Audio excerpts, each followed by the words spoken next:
Hey guys, welcome back to another video, another market update. I did change it a little bit to make it more concise, I suppose, and more detailed at the same time. So let's chat about how diesel prices, freight volumes, rejection rates changed week over week, and then we'll look in detail where the best places are to end up next week for reefers, flatbeds, and dry vans. Ready? Let's go!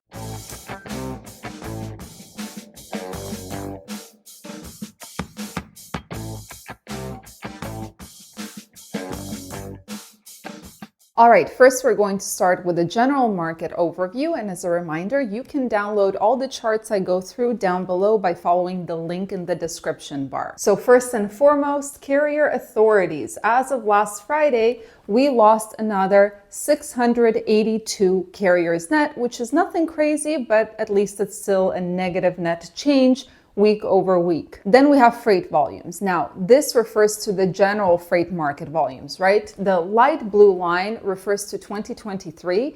The dark blue line that you see here, this is us right now. And something that we can see is that volumes have recovered quite nicely and they're way above the 2023 levels. My only question is this pattern going to hold up as we move through the year? Because that would be awesome. Now, rejection rates, again, light blue is 2023, dark blue right here is 2024. So rejection levels are actually lower than in 2023 at this time in the year. And currently rejections are only at 4.21%. Diesel prices are again a source of good news, and currently diesel has finally gone below the $4 mark, and currently the national average is at $3.97. Let's just pray that it keeps going down incrementally, just like Gas Buddy predicted. All right, now let's move on to everything that is dry van related, starting with the spot volumes. So this blue line, this is the first week of 2024. Orange is 2023, green is 2022, and this is the 5-year dotted average. So right off the bat, we can see that on the spot market, dry van volumes as of last week were not as high as the average or the prior 2 years, which is a bummer. Now, did it affect spot rates? Yes, it did, unfortunately. And as you can see, spot rates are also at their lowest point year over year, and according to the 5-year average. As of last week, spot rates were around $2.17 per mile for dry vans. So the question is, what moves do you need to make in order to be in a relatively better position than your competition if you have a dry van? So this time around, I did something very, very different. I actually put 4 charts all together to help us figure out where the best areas are, relatively speaking, for dry vans and reefers. For flatbeds, it's a little different. We'll get to it. Number 1, we have the outbound van rejection rates. The darker a market area, the better it is, the higher the rejection. Number 2, we have the general freight volumes for dry vans. Also, the darker it is, the better it is, the more volume there is. We have the van head haul map. Blue means there are more loads than trucks. Red means there are more trucks than loads over capacity. And finally, a new chart, which is the inbound tender rejection rates for dry vans. Where do people not want to go? The darker it is, the higher the rejection to go to that area. So, number 1, we're trying to look at the 4 charts and make sense of all of them. Number 1, Twin Falls, Idaho. I know someone really didn't like the fact that I was continuously mentioning Twin Falls, Idaho, but I don't make up the data, right? Twin Falls, Idaho, on the rejection rate, 35.88% of loads get rejected from here, right? A lot of volume goes to the spot market. Number 2, the volume index is at 69, which is not great, but it's not horrible either. We can see from this map that it is blue, which means that there are more loads than there are trucks there, meaning negotiating power.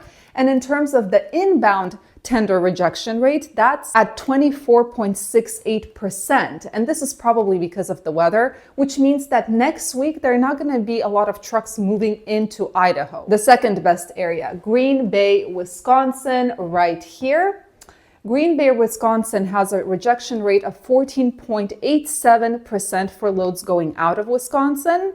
Volumes have an index of 66, which is still okay. Of course, we can see it's blue, which means that there are more loads than trucks. negotiation power. And the inbound rejection rate is at 15.53%, which tells me that, again, probably the weather. But yeah, there is no fear that next week there are going to be a bunch of trucks going in here and diluting the situation. All right, next we have my reefer people, starting with the spot market volumes. Well, we can see spot market volumes leave much to be desired, and they're way below the 5-year average or the past 2 years. Did it affect rates?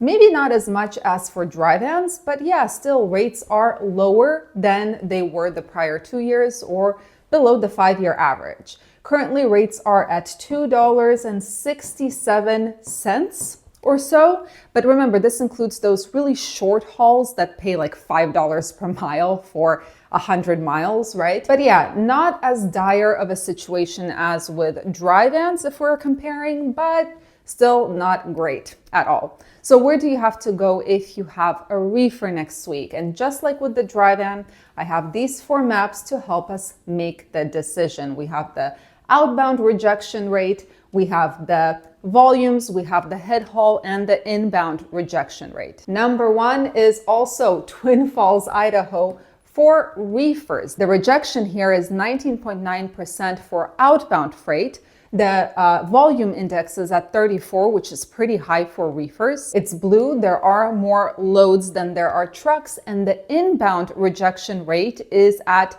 21.48%. So again, not as much of a chance that someone's going to dilute the situation. Number 2 place is Pendleton, Oregon. Finally, again, we're seeing Pendleton, Oregon, which we haven't seen for reefers for a while. Rejection rate here is 20.04%. Volume is at an index of 16, which is not great, but not horrible. It is blue, which is good for negotiation. And in terms of the inbound rejection rate, that's at 26.18%. And again, it tells me that people just don't want to go through the Rockies in the winter months, which makes them pretty smart. Finally, we have Fargo, North Dakota, which surprised me. The rejection rate for outbound here is crazy. It's at 31.09% rejection. Volumes are really good at 24 of an index.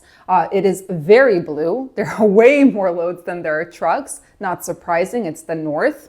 No one really wants to go in that weather. And the inbound rejection rate, it's not as great. It's only at 9.2%, but still decent. Last but not least, we have our flatbeds. So in terms of spot volumes, flatbeds also are doing horrible that first week of 2024, way below all the years before, way below the 5-year average. So that is just sad, to be quite honest.